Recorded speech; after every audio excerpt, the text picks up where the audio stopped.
Iglesia, buenas tardes. Que el Señor les bendiga en esta nueva oportunidad en que estamos juntos por las redes sociales. Ya pronto vamos a estar nuevamente en el local, evidentemente con todas las precauciones. Hay un protocolo que tenemos que tener en el lugar donde nos vamos a reunir y, y deben escuchar a sus líderes, deben atender a sus líderes y hacer exactamente lo que ellos les indican en el momento en que comencemos a ir al local. No voy a hacer muchos preámbulos, hoy vamos a tratar sobre una palabra, la palabra anhelo. La palabra anhelo. Anhelar tiene que ver con un gran deseo. Tener un gran deseo es sinónimo de impaciencia, de angustia por hacer algo o por alguien. Tener angustia, tener anhelo. ¿Te resulta o no te resulta familiar esta palabra? Yo creo que te debe resultar familiar. La palabra tiene algo que ver con estar ansioso. ¿Has estado ansioso alguna vez por algo? Yo creo que sí. En muchas oportunidades cualquier persona ha podido estar ansiosa. Yo voy a contar una experiencia para más o menos enmarcarnos en esto. El mensaje se predica el anhelo de se titula El anhelo de nuestra oración y estamos en Lucas capítulo 11 como la semana pasada, pero ahora estamos del versículo 1 al versículo 4. ¿Recuerdan que les dije que esa parte no la íbamos a tratar? Pues hoy vamos a tratarla. Lucas capítulo 11 versículo 1 al versículo 4. En una oportunidad el pastor David Platt cuenta de que tuvo una experiencia especial cuando estaba de misionero. Él es misionero internacional y estaba de misionero en Asia. En aquellos lugares donde el evangelio no es aceptado, donde los cristianos son perseguidos, se prohíbe el evangelio, se prohíbe el cristianismo. Varios países de África, del norte de África y varios países asiáticos persiguen, todavía en el día de hoy, tienen una fuerte persecución contra el cristianismo. Este hermano David Platt, el pastor David Platt contó de que en una oportunidad estuvo en una reunión en un lugar secreto allá en uno de esos países. Él no cuenta exactamente qué país fue, pero allí estuvo y cuando vio que todos estaban llegando al lugar de reunión, y en su mayoría eran líderes, eran pastores, vio que todos llegaban y se arrodillaban para orar. Primero se humillaban de esa manera, era la forma de orar. Se arrodillaban en el suelo, pero no empezaban a orar sin antes ya estar llorando. Lloraban fuertemente delante del Señor. Era un gran llanto que tenían. Y durante una hora, exactamente durante una hora, era lo único que hacían, orar y llorar, orar y llorar. Cuando David Platt preguntó a su traductor por qué observaba esto, por qué estaba viendo que esto era así, escuchó unas palabras increíbles. Eh, Mire, ellos vienen aquí a orar y lo que único están diciendo en sus oraciones es: Dios, gracias por no olvidarte de nosotros. Dios, gracias por no olvidarte de nosotros. Dios, gracias por no dejar de amarnos. Dios, gracias por sustentarnos constantemente. Dios, gracias porque tu poder está en nosotros. Dios, gracias porque tu gloria se manifiesta en nuestra vida. Eso es todo. Frases y frases y frases que tenían que ver con su vida en cuanto a una relación con Dios. Ellos no pedían nada durante ese tiempo. Era solamente esa situación. Así estaban durante una hora. Cuando se levantaban del suelo, dice David Platt que habían charcos de sangre. Perdón, no, lamento decir eso. Charcos de lágrimas. Charcos de lágrimas en el suelo. Se podrán imaginar esos pisos que son por lo general, no son encementados, no tienen cemento, no tienen baldosas, están puramente solo en la tierra, allí debajo de aquellos techos, y aquello se volvía un charco de lágrimas. En Sudán, los cristianos lloran orando, hermanos. En el Medio Oriente, los cristianos lloran orando, al empezar y hasta al terminar. Y no obstante, la persecución y la guerra, por otra parte, no obstante esto, ellos cuando terminan de orar se levantan alegremente y están alegres. Se les nota su alegría. Ahora te pregunto, ¿cuándo fue la última vez que tú y yo oramos de esa manera? ¿Alguna vez has orado así tú? ¿Alguna vez te has sentido así en la oración? ¿Cómo puede la oración producir en alguien alegría cuando todo lo que está a su alrededor es miseria, es dolor, es enfermedades, son pandemias como las que tenemos, situaciones difíciles, persecución, muerte y sangre? Ahora sí, sangre.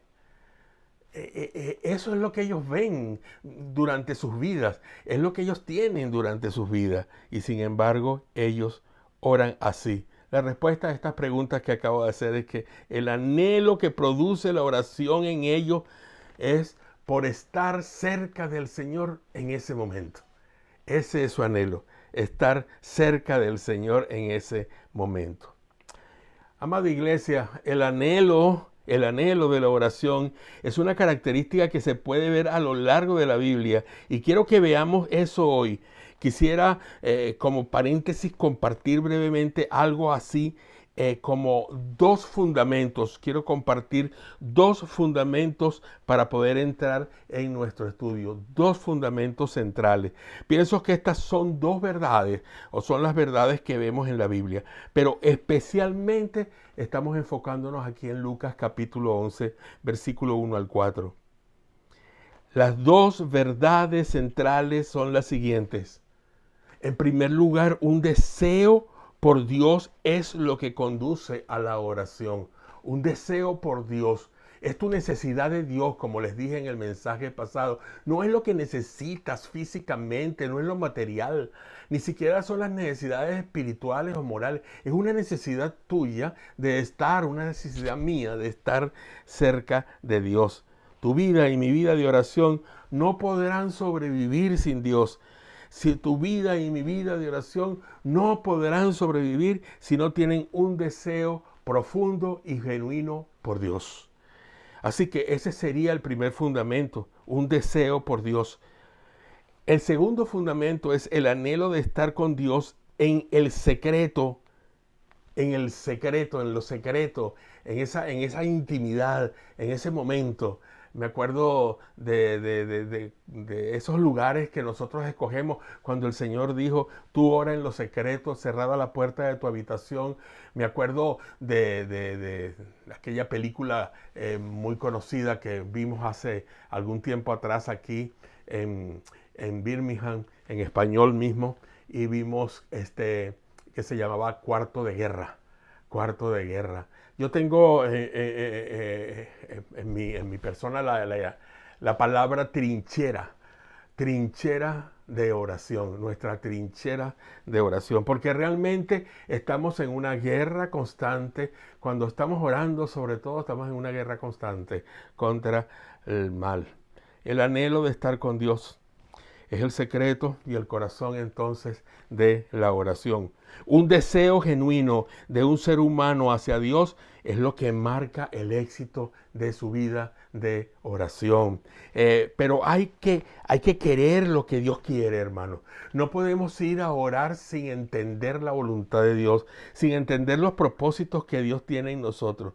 Cuando nosotros queremos lo que Él quiere, cuando anhelamos lo que Él quiere, lo que Él desea, es allí cuando la intimidad con Dios se vuelve entonces una realidad. Y las cosas que están cerca al corazón de Dios se convierten en las cosas que están cercanas a nuestro corazón. Cuando esto ocurre, comenzamos a querer las cosas que Dios quiere. que Dios quiere. Ese anhelo es el corazón de la oración. Acompáñenme entonces con sus Biblias y vamos a leer en Lucas capítulo 11, versículo 1 al 4. Lucas 11, 1 al 4. Voy a leer de la Reina Valera contemporánea. Dice, en cierta ocasión Jesús estaba orando en un lugar y cuando terminó uno de sus discípulos le dijo, Señor, enséñanos a orar, así como Juan enseñó a sus discípulos. Jesús les dijo, cuando ustedes oren, digan, Padre, santificado sea tu nombre, venga tu reino, el pan nuestro de cada día, dánoslo hoy. Perdónanos nuestros pecados, porque también nosotros perdonamos a todos los que nos deben, y no nos metas en tentación. Vamos a orar. Amantísimo Padre, muchas gracias por la oportunidad nuevamente que me das, Padre, especialmente a mí, de dirigirme, Padre, a esta preciosa iglesia, de llevarle tu palabra. Señor, bendice a cada uno en este momento que están escuchando allí en sus casas, detrás de la pantalla o delante de la pantalla de su televisor, y bendícelos dándole claridad en sus mentes para que comprendan cuál es el mensaje que tú quieres llevar a sus corazones. Guárdalos, cuídalos, Señor, en este tiempo tan difícil, y muchas gracias porque tu Espíritu Santo está de continuo con nosotros. En el nombre de Jesús. Amén. Hermanos, el versículo 1 es el contexto del 2, el 3 y el 4. Así que el versículo 1 es el contexto de los siguientes 3 versículos. Y trata de esa petición que, como leímos, la petición de los discípulos a Jesús, de que él les enseñara a orar. En cierta ocasión, Jesús estaba orando en un lugar y cuando terminó, ellos entonces le dijeron, Señor, o sea, ellos escucharon la oración del Señor y dijo, el maestro tiene una forma de orar diferente a la que nosotros tenemos. La oración del maestro es interesante. Queremos que nos enseñe. Señor, Juan le dice entonces, enséñanos a orar. En los versículos 2 al 4 de Lucas, el Señor le dice, bueno, cuando ustedes oren, digan así, como habíamos leído, Padre, santificado sea tu nombre, venga tu reino, el pan nuestro de cada día, dánoslo hoy. Perdónanos nuestros pecados, porque también nosotros perdonamos a los que nos deben, a todos, dice, todos los que nos deben, y no nos metas en tentación. Cuando Jesús comenzó a enseñarles a orar, Él no les dijo, si ustedes dicen estas palabras exactas, entonces tendrán éxito en sus oraciones. Cuidado, cuidado. Esas palabras no son mágicas. ¿Ok? El Señor no le dijo, miren, digan estas palabras exactamente y son palabras mágicas, palabras que van a hacer que ustedes todo lo que pidan lo van a obtener. No. Jesús no se refería a la oración que se debía convertir entonces en una clase de ritual religioso o de fórmula para que podamos decirle a todos que formamos parte de tal grupo o de tal religión o que somos cristianos. Las palabras de la oración modelo, hermanos míos, escúchenlo y repítanlo, las palabras de la oración modelo no son mágicas. No son mágicas. Todo lo contrario, Jesús lo que hizo fue mostrarnos el deseo que debemos tener dentro de nuestras oraciones. Cuando Él les dice, cuando oren, digan. La palabra allí, oren, es muy importante. Cuando ustedes oren, digan. Estaba hablando de cuando ustedes oren, no estaba hablando de que sigan ustedes y háganlo de esta manera. Cuando ustedes oren, díganlo. En el arameo y en el griego, que son los idiomas originales del Nuevo Testamento, significa orar, pedir algo en base a una relación íntima. Pedir algo en base a una relación íntima. Así que, ¿qué es lo que pedimos? ¿Qué es lo que pedimos? ¿Qué es lo que nos enseña el Padre Nuestro, como le llamamos, en cada una de sus porciones? ¿Qué es lo que nos enseña? Cuando nos vamos a nosotros a encerrar en esa trinchera de guerra, en esa trinchera de oración, en ese cuarto de guerra, en ese lugar donde vamos a estar íntimamente con Jesús, en la habitación secreta. ¿Qué vamos a hacer con esto? ¿Qué pedimos entonces? ¿Qué pedimos? ¿Qué voy a pedir? Quiero compartir con ustedes entonces, ahora sí, 4 solicitudes esenciales de la oración. Escuchen, 4 solicitudes esenciales de la oración. En primer lugar, el Señor les enseña a decir, Padre nuestro, santificado sea tu nombre, venga tu reino. Esa frase es poderosa. Jesús les dijo así, pídanle a Dios allí su gloria. Padre nuestro, santificado sea tu nombre, venga tu reino. Nadie tiene la facultad ni la autoridad de santificar a quien ya es 3 veces santo. No existe ningún proceso por el cual Dios, Él, deba pasar para alcanzar la santidad completa. Él ya es santo de por sí. Necesitamos de Dios más que de cosas que pedimos. Necesitamos de Dios más que de cosas que pedimos. Anhelamos estar presentes ante la gloria de Dios y dar testimonio de su gloria. Santificado sea tu nombre. Santificado sea tu nombre. Existen algunas características de Dios en relación a su santidad, las cuales debemos resaltar en este estudio. Recordemos esto, nuestro Dios es un Dios santo. Y ese Dios santo es el Padre soberano. Es el Padre soberano. El punto más importante a recalcar en este sentido es que el Dios soberano de todo el universo, y ese Dios nos llama a nosotros hijos, ese Dios es el Padre soberano, el Santo. Él es el Padre soberano, Él es el Padre Santo. Soberano como Padre y Santo como Padre. Estas características se pueden ver en toda la Biblia, especialmente en el libro de Isaías. La santidad de Dios significa que Él es completamente único. En Ezequiel capítulo 36, versículo 23, Dios dice, daré a conocer la grandeza de mi santo nombre, el cual ha sido profanado entre las naciones. El mismo que ustedes han profanado entre ellas. Cuando dé a conocer mi santidad entre ustedes, las naciones sabrán que yo soy el Señor. Lo afirma el Señor omnipotente.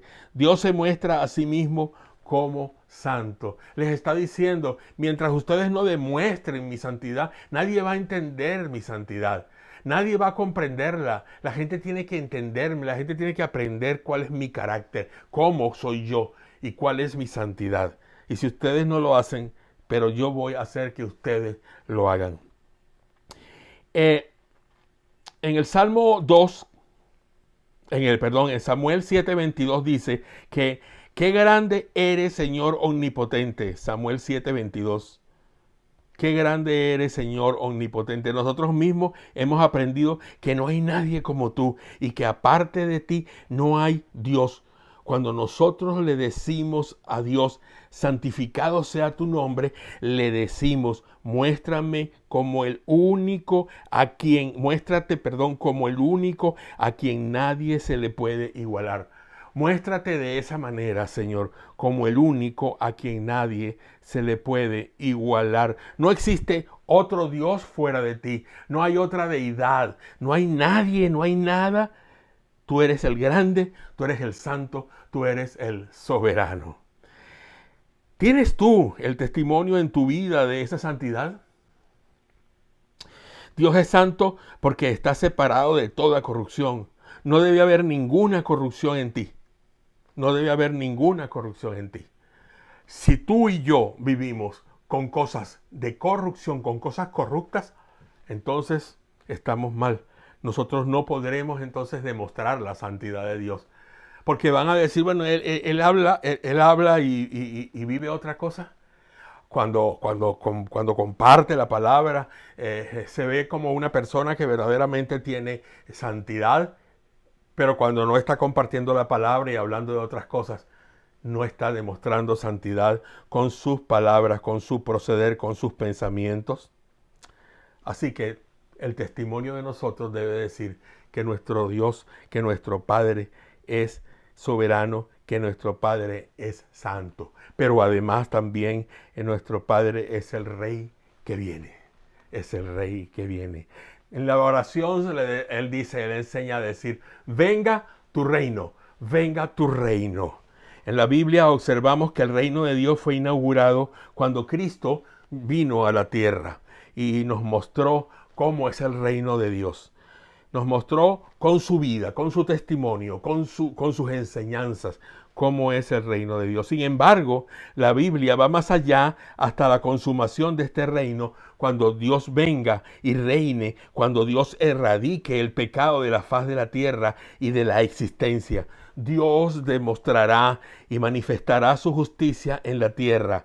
Así que cuando decimos, santificado sea tu nombre y venga tu reino, le decimos, Dios, Jesús, Cristo, ven pronto, ven y haz que tu nombre sea conocido en toda la tierra. Ven, Señor Jesús. Él es ese Rey.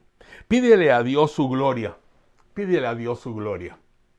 Pero pídele también, en segundo lugar, su provisión. Su provisión. Pasemos a la otra frase cuando dice, el pan nuestro de cada día, dánoslo hoy.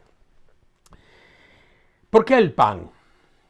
Hay otras cosas que necesitamos también. El jamón, para ponerle al pan, la mantequilla, la mermelada, el plato de espaguetis. Hay tantas cosas, ¿verdad?, que tienen que ver con la comida, pero el Señor está hablando de pan, de pan. En el Antiguo Testamento, Yahvé proveyó el maná y este solo duraba para un día o parte de un día. ¿Ok? Parte de un día. No se podía almacenar, pues se descomponía.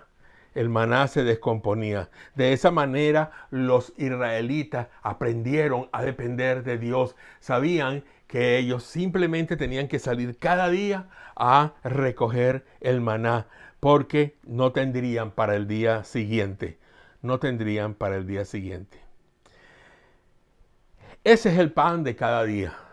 Cada mañana nosotros debemos confiar en ese Dios que nos provee del diario. Y aunque nosotros trabajamos y nos pagan cada semana o todos los días o cada 15 días, etcétera, como sea, nosotros tenemos que mirar la provisión del día, lo que Dios nos está dando en ese día. ¿Qué motivó a Dios, a hacer esto con ellos y ahora con nosotros? ¿Por qué lo hizo y por qué era para Dios tan importante que los israelitas confiaran en Él? Existen dos verdades las cuales son fundamentales para entender Éxodo 16 y especialmente para saber cómo se correlaciona con la oración modelo. Fíjense, iglesia, Dios sacia el hambre. Él sacia el hambre. Dios no nos creó para que tuviéramos gustos y deleites. No, no. Él no nos creó. Estos gustos se han venido desarrollando en nosotros de una manera natural, así como va pasando el tiempo. Pero Dios nos creó para que tuviéramos hambre.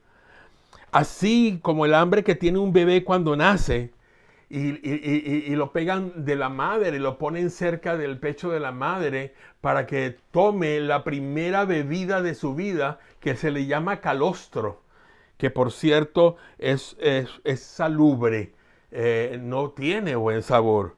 Y de hecho tampoco la leche materna tiene un buen sabor, pero el niño toma de esa leche. Tanto los bebés como cualquier otro ser de la tierra toma de su madre la primera lactancia o la primera lactada. El calostro salubre y la leche que después se desprende del seno de la madre. Así que la madre lo alimenta y el niño aprende a depender de su madre. Huele el olor de su madre y busca a su madre. Cuando está cerca, su madre, él no ve bien, sus ojos todavía no ven, pero su olfato Su olfato está sumamente desarrollado. Hay dos cosas que no nos damos cuenta nosotros. A veces los niños pues nacen con los ojos abiertos, pero ellos no están viendo. Realmente ellos no ven absolutamente. Ellos se les va aclarando esa vista. Sus oídos están cerrados también. Escucha sonidos, pero solo así. Pero algo sí es importante. Él tiene olfato. Y el olfato lo acerca a sus seres queridos y especialmente a su madre. Vamos a desarrollar nuestro olfato espiritual, hermanos. Vamos a desarrollar ese olfato espiritual. Y tengamos presente de que cuando estamos oliendo, olemos al Señor. Él está en todo momento cerca de nosotros, dentro de nosotros, encima de nosotros, a nuestros lados. Él nos está cubriendo por todas partes. Nosotros debemos tener esa experiencia espiritual de conocer el olor, el olor espiritual de Dios, la fragancia que Dios nos deja de Él. Dependamos de Dios, pero dependamos de Dios para saciar el hambre. Y no solamente el hambre espiritual, porque la palabra dice que no solo de pan vivir el hombre, el hambre espiritual hay que saciarlo, pero Él también quiere saciarnos nuestra hambre física. Y por eso simplemente Él pone pan. Él pone pan. Danos hoy el pan de cada día. Es interesante, es interesante. Además de que el Señor sacia nuestra hambre, Él sustenta nuestra fe. Dios sustenta nuestra fe. Él nos enseña a asirnos a Él.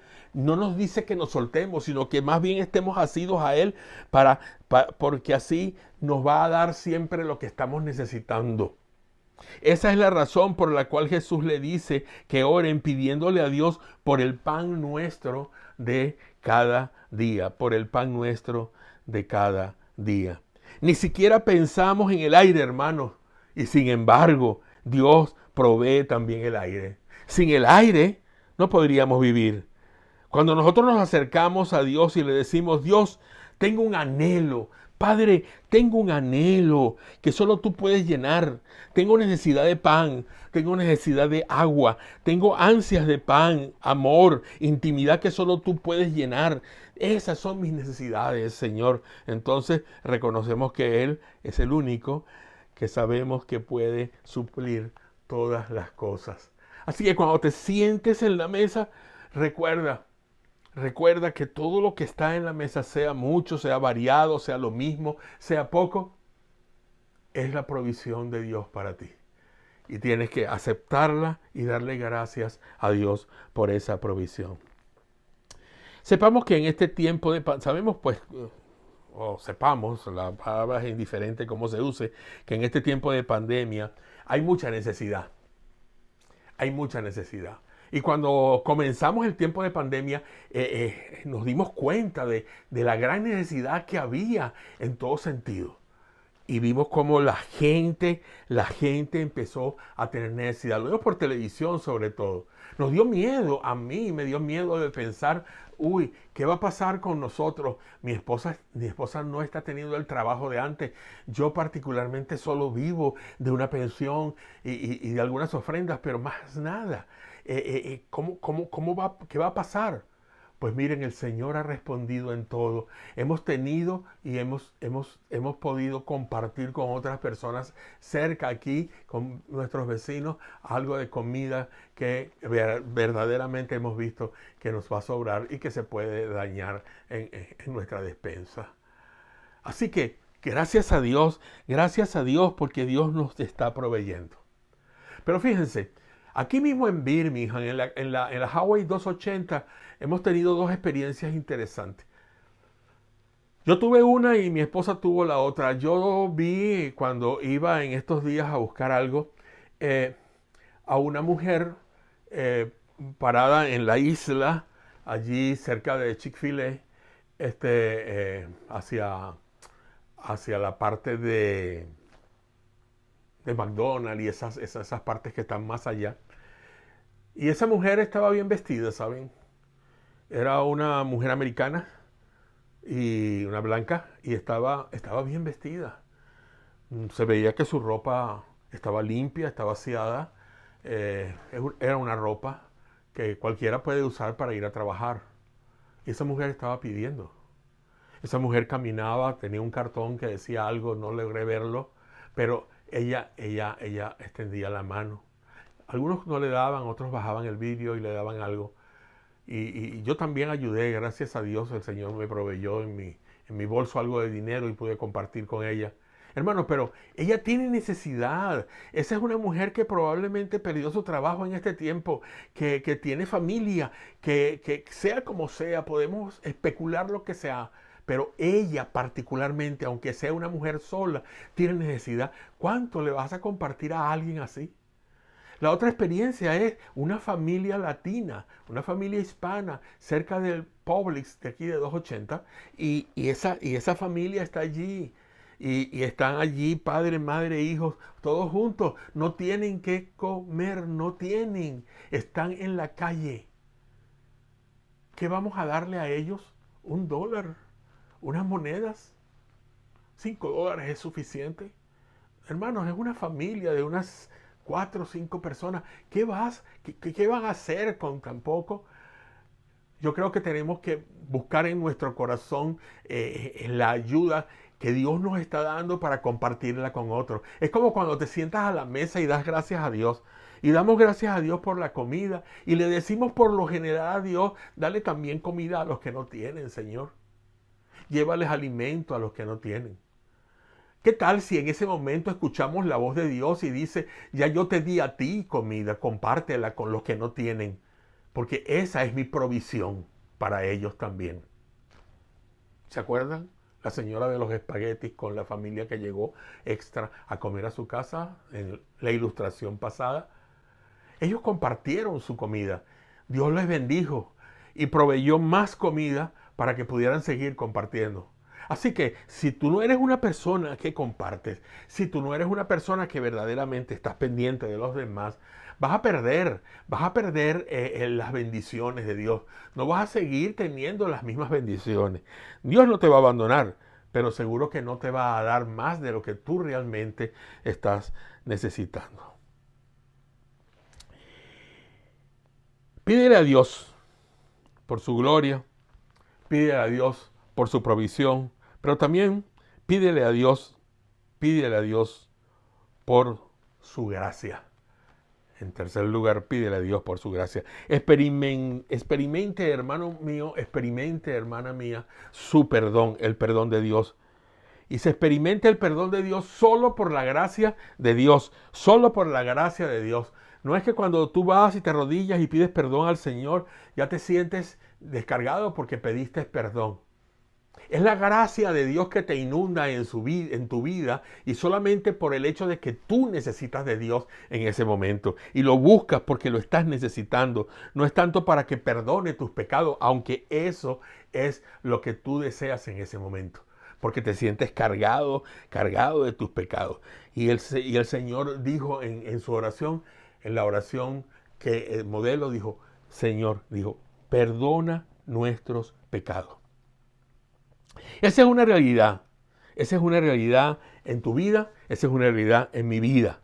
¿Ok? Es una realidad en la vida de nosotros. En oración tenemos que pedirle perdón al Señor, experimentar el perdón del Señor.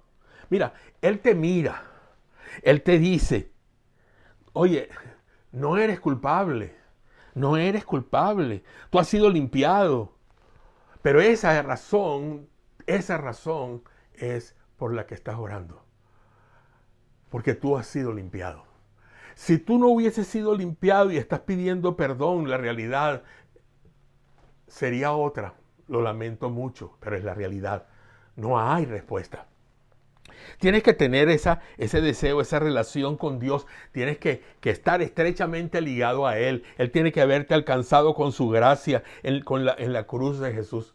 Él tiene que haberte limpiado con la sangre gloriosa de Jesús, con el sacrificio que Jesús hizo en la cruz. Él está listo, entonces, porque tú también estás listo para recibir el perdón. Él está listo para derramar su perdón sobre ti. Y debe ser una condición constante constante. Nosotros no podemos pedir perdón simplemente cuando sepamos que hemos hecho algo muy malo. Miren, se nos salen malas palabras, se nos salen mentiras, pensamientos, críticas, chismes, lo que tú quieras poner allí, lo que tú quieras poner. Esos pecados que parece ser que se olvidaron que son pecados. Esos pecados son los que tienes también que poner delante de Dios. No tienes que llegar a hacerle un daño muy grande a alguien para pedir perdón. Porque la verdad también te va a limpiar, pero no sabemos qué venganza puede haber de otra persona en vez de darte el perdón a ti como Dios te lo da. Es la necesidad, hermano, es la necesidad de tener una relación con Dios, pero estar limpios, tranquilos delante de Él. Y como les acabo de decir, es continuo. Es continuo, pecamos y continuo, pero también es concreto. Cuando dice el Señor, perdona nuestros pecados, es para que le confesemos de manera específica, uno por uno, las cosas que nos avergüenzan delante de Él y delante de otras personas. Y más delante de otras personas muchas veces porque somos incapaces de ir a confesarnos y de ir a decir las cosas, como algunos sí lo han hecho delante de sus congregaciones. Él cubre ese pecado con su justicia. Podemos ser específicos con Él, no hay problema. Y dejamos a Dios en esta cosa llamada oración tomar el control de esas áreas de tu vida. Le permitimos a Él. No vamos a querer que solo Él lave lo externo del vaso y deje entonces lo interno sucio. No, tenemos que estar limpios internamente. Limpios internamente. Cuando confesamos nuestros pecados a Dios, nosotros estamos realizando dos acciones que son conjuntas. Pedir perdón y perdonar. Son dos acciones conjuntas, pedir perdón y perdonar. Si he pecado contra alguna persona, de hecho, pequé contra Dios, debo pedir perdón a ambos. Yo pequé contra una persona, es evidente que pequé contra Dios. Así que debo a los dos pedirle perdón, debo ir a pedirle perdón. Aunque el otro no me perdone, yo sé que Dios sí lo está haciendo. Debemos pedir. Aunque mi falta sea extremadamente vergonzosa, yo debo ir y pedir perdón a la persona que se vio afectada. Si alguien ha pecado contra mí, no importa el talante, no importa la magnitud de su pecado contra mí, debo perdonar también. Y perdonar completamente. No como esa frase que dice, yo te perdono, pero hasta aquí llegamos. De no hacerlo así, no vas a recibir perdón. Es perdonar, abrazar y continuar la vida adelante. Esto lo han tenido que vivir parejas matrimoniales, esto lo han tenido que vivir hermanos que están juntos en un hogar, padres con hijos, hijos con padres. Así, de esa manera, amigos íntimos han tenido que pedirse perdón y perdonarse y olvidar y seguir adelante como si nada hubiese ocurrido. Aunque las heridas quedan las cicatrices de las heridas, Dios borra las cicatrices. De eso estén seguros, que cuando menos te des cuenta ya has olvidado el caso y ya el problema no está más en tu corazón ni te perturba.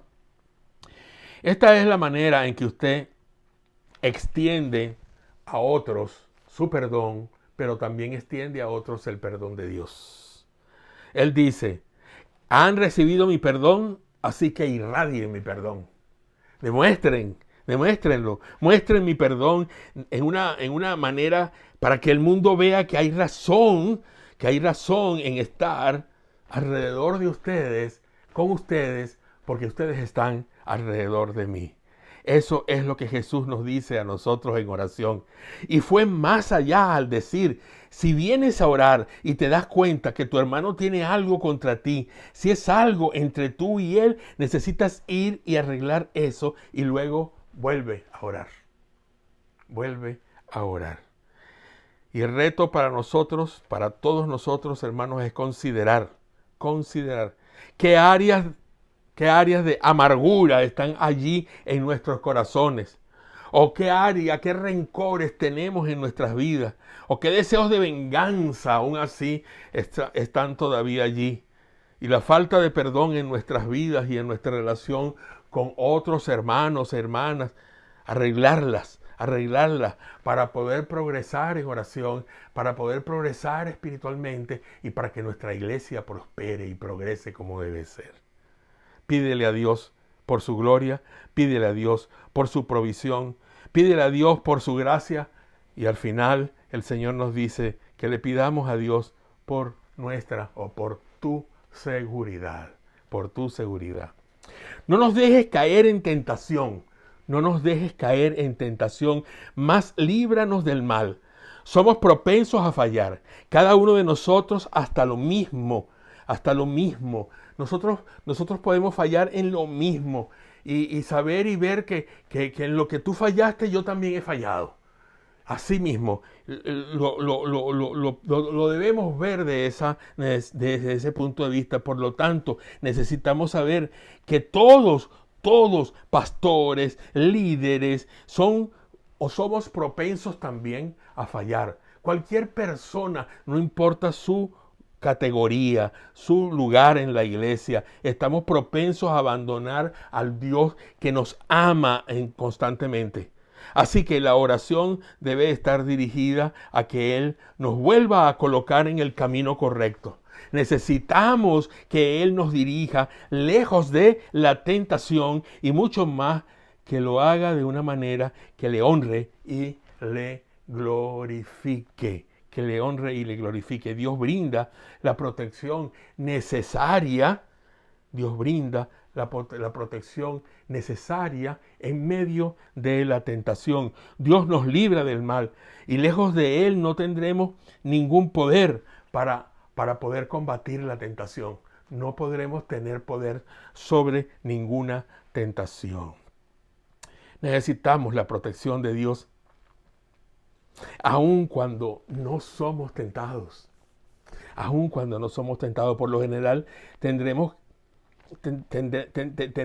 a caer, tendemos a caer muchas veces en lo que podríamos llamar un cristianismo protector. ¿Ok? Un cristianismo protector. Me siento protegido todo el tiempo. Tengo como la armadura puesta, ¿verdad? La armadura la tengo puesta y por lo tanto tengo toda la protección. Nosotros tendemos a ver a los que pecan y decimos, yo nunca haría eso. ¿Cómo es posible que esta persona lo hizo? La Biblia, hermanos míos, nos enseña que tengamos cuidado en no caer. En a los Corintios 10:12 dice así que el que crea estar firme tenga cuidado que no caiga, tenga cuidado de no caer, tenga cuidado de no caer. Ninguno de nosotros, hermanos, ninguno de nosotros puede luchar solo con la tentación. Solo Cristo tiene el poder para vencer las maniobras de Satanás. Solo Él. Y así que únicamente cuando estamos en Él es que podemos vencer la tentación. Si nos alejamos de Él, no vamos a poder vencer la tentación. Lo necesitamos para protegernos, lo necesitamos para ayudarnos, no solo en medio de la tentación, sino en medio de circunstancias que verdaderamente son difíciles. Muchos de nosotros coqueteamos con la tentación, coqueteamos con el pecado, pensando que nunca nos vamos a pasar de la raya. No importa, yo puedo seguir viendo, a mí no hay problema, yo tengo suficientemente fuerza. No importa, yo puedo seguir bebiendo esto porque tengo fuerzas para no caer. Mucho cuidado, mucho cuidado. La realidad es que por lo general terminamos peor de lo que pensamos. Terminamos peor de lo que pensamos. Por esa razón necesitamos pedir al Señor que nos proteja, decirle al Señor, no nos dejes caer en tentación. Para muchos esta parte de la oración es una urgencia, porque el adversario anda por allí tratando de convencernos que podemos vencer la tentación por nuestras propias fuerzas. Dios nos brinda esa protección, hermanos. Él es el único en medio de las pruebas, en medio de nuestras vidas, en medio de nuestros dolores, nuestros fracasos, en medio de los problemas como el que estamos viviendo. En la protección entra cualquier cosa maligna que nos pueda ocurrir. Es ahora cuando el mundo necesita de la protección de Dios por el COVID-19. Pero se junta algo más ahora. Dicen los científicos a la gente, y escuchen esto y tomémoslo como un consejo. Está bien que nos protejamos del COVID-19, pero no seamos exagerados en el caso de no ir a nuestras consultas médicas por tener temor a contagiarnos en los consultorios médicos o en los hospitales cuando necesitamos vernos por nuestra salud y no descuidamos la salud, dejando que las enfermedades tomen más control de nuestras vidas. Eso es muy malo. Es mejor continuar controlando nuestra salud, porque de repente el COVID-19 no nos va a hacer daño, pero el descuidar nuestro corazón, descuidar nuestras áreas que están afectadas de salud, los diabéticos, todas estas cosas, y tienen que tomarse en consideración. Esa es una área. Esa es una área. Depende de Dios en esa área, porque Dios te protege también por medio de la ciencia. Depende de Él en esa área y vas a ver respuesta.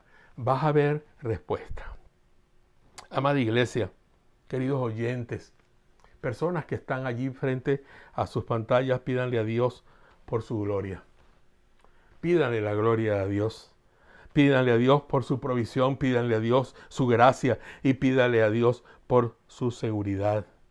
Sepan todos ustedes que también Dios es el sustento que necesitamos para continuar buscándole a Él, confiando en Él en medio de nuestras duras pruebas, especialmente en este tiempo, cuando el dinero está fallando, cuando la comida está fallando, cuando nuestros hijos se vieron ahora en las casas metidos sin poder estar en sus aulas de estudio y prepararse y después ir a un salón para graduarse, como aquellos que están saliendo del high school o en cualquier carrera de la universidad. Qué triste muchas veces para un joven o para una persona tener que haber cursado tantos años para verse con este problema. Pero esos niños que están en nuestras casas estudiando a través de la internet, algunos ni siquiera muchas veces tienen ese internet, un pequeño teléfono es lo que los ayuda y tienen que ver a sus maestros a través de esa pequeña pantalla y hacer sus tareas. Pídale a Dios que le dé de su gracia, que le dé de su poder, que lo ayude en estos momentos tan difíciles, pero acérquese a Él constantemente, con mucha regularidad, constantemente. Pero hermanos, la oración modelo nos enseña que tenemos que aceptar la voluntad de Dios. Ella dice, hágase tu voluntad. Ahora bien, si somos honestos, podemos reconocer que aún en diversas pruebas es fácil decir, sea tu voluntad y no la mía. Sin embargo, cuando enfrentamos situaciones más difíciles, es difícil orar así. Es difícil orar así. Queremos más bien marcarle el camino a Dios, pero ya Él tiene el camino marcado, así que es mejor que sigamos dentro de su voluntad. Si esto es una realidad en tu vida en este momento, quiero animarte en este momento, pues sé que Dios entiende tu sentimiento, que Dios entiende tu miedo, que Dios entiende tus temores, que Dios entiende tu situación. Lo hermoso de todo esto es que a pesar de no estar en ese nivel todavía, Dios lo sabe y Él está dispuesto a guiarnos a una meta específica. Depende del Señor, depende de Él. Búscale como algo de mucha necesidad en tu vida. Búscale así como buscas el aire para respirar o el agua para calmar tu sed. Búscale así como buscas el pan de cada día para calmar tu hambre. Búscale constantemente. No dejes de estar cerca de Él cuando comes, cuando sales al trabajo, cuando no estás en el trabajo, cuando están en la casa. En cualquier momento sigue viviendo cerca del Señor. Pídele a Dios que Él que le dirija, que te dirija a ti y que te permita que esos anhelos de Dios sean tus propios anhelos. que las metas de Dios sean tus propias metas, que la mente de Jesús sea tu propia mente. Pídele que te lleve hasta los objetivos que Él tiene para contigo. No hay manera de llegar de nuestra propia cuenta a alcanzar la voluntad y los propósitos de Dios en nuestra vida. Díganle, Dios, hágase tu voluntad y no la mía. Amén. Oremos, hermanos. Muchas gracias, Padre. Gracias por darnos la oportunidad de aprender un poco más de tu palabra. Gracias, Señor, porque ella es una lámpara que va alumbrando nuestro camino y nos enseña cosas tan importantes. Padre, siempre manténnos en la oración porque es la manera como vamos a aprender más y más a orar. Padre, manténnos en oración porque no solamente vamos a aprender a orar, sino que vamos a estar contigo, cerca de ti. Que cada vez que te busquemos sea porque te necesitamos a ti primero que a cualquier otra cosa. Que no hagamos simplemente un devocional rápido porque tengo que hacer el devocional, o una oración simple y sencilla cuando estoy comiendo, que no tiene sentido muchas veces lo que digo, porque tú estás en la mesa conmigo. Así que, Padre amado, ayúdanos, porque no es fácil, no es sencillo, Señor, pero sí sabemos que es cierto, que es cierto. Tú llenas los anhelos de nuestro corazón, porque esos son tus propios anhelos. Muchas gracias, Señor. En el nombre de Jesús. Amén y amén. Que Dios les bendiga, iglesia y hermanos de otras iglesias que vean pronto en las próximas semanas se van a reaperturar las reuniones dominicales en las iglesias, pero hay unos protocolos muy importantes que debemos tomar en cuenta y debemos tomarlos en cuenta con mucha seriedad y compartir siempre porque Dios está trabajando en medio de todo. Que Dios les bendiga y les guarde siempre.